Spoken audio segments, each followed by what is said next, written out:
Hey, what's up everybody? Kyle Buckland here with the Artful Souls.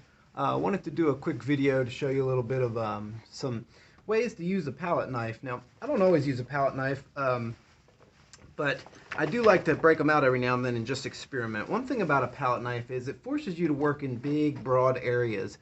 So your natural inclination that we all have to put in too much detail or, it kind of goes out the window, because the only detail that we can really get is suggested detail.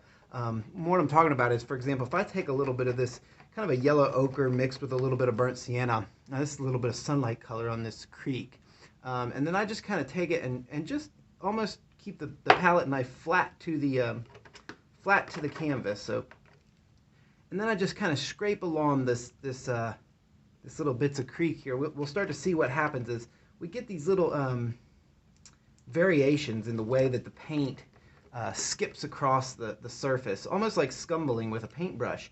And so, we're suggesting little bits of sunlight coming down and hitting this creek, but we're not having to get in there and do a whole lot. So that's one way to use a palette knife. Another way is to get some paint like this, a dark color maybe, up on the edge of the knife. Now, I like scraping it onto the back of the knife, so I'll usually scrape it like this, and we'll get a nice little bead you can kind of see on the edge there. Then this is going to give us kind of an edge that we can use to draw a very fine line. So let's say we want to suggest some of this brush that comes up from the foreground. I can take this knife and hold it like this and just tilt it back just a little bit so that we get a little bit of that paint touching the canvas. And you see we get a nice dark line there. And these can be done quickly, and you can really get some nice expressive types of brush marks, or knife marks rather. I'm used to saying brush strokes, but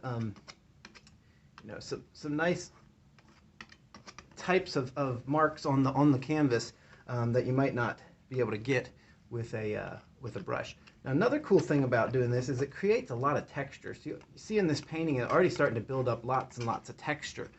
Texture is good because it signifies to the viewer that our marks that we're making are deliberate, and that we're not real hesitant. So the viewer can always feel that hesitancy.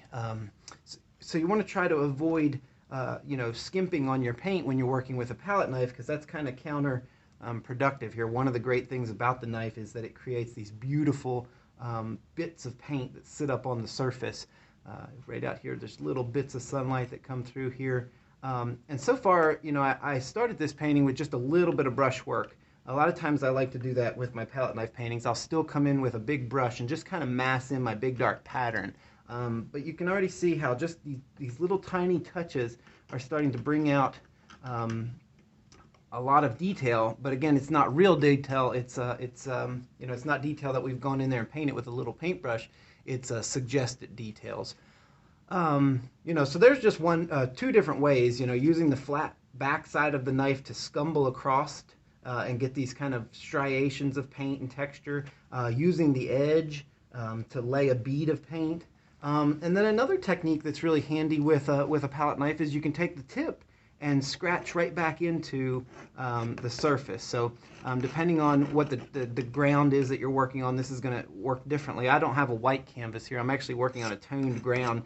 So this is really just creating a little subtle variation in the tone, but it's enough to suggest that there are some tree trunks out here and some smaller lines creating the illusion of depth and detail there. So let's be a little bit more deliberate with one stroke here and just see how we can get some tree branches to come out here in the top. So again, I'm loading the paint on the back of the knife, and then I'm kind of on the edge here, but I'm leaning the knife back just a little bit just to get some more definite strokes. And then we can also layer up some paint. We could take a little bit of a warm tone and put it right over top of this cooler shadow here, just to create a little bit of temperature variation in those areas. So lots that you can do with a knife. I know a lot of people ask me if I paint with a palette knife because my paintings are so textured, and the answer is, generally I don't, but I do like to experiment every now and then. I think it's really important that we come out of our comfort zone and push ourselves to our limits so that we can grow as artists. I just watched a great documentary called Get Back, and it was all about the Beatles recording the Let It Be album, and it was amazing to see how they would just try everything. They would just experiment and see what worked. And I think that really forced them to grow and to kind of become the legendary rock and roll band that we now all know of as the Beatles.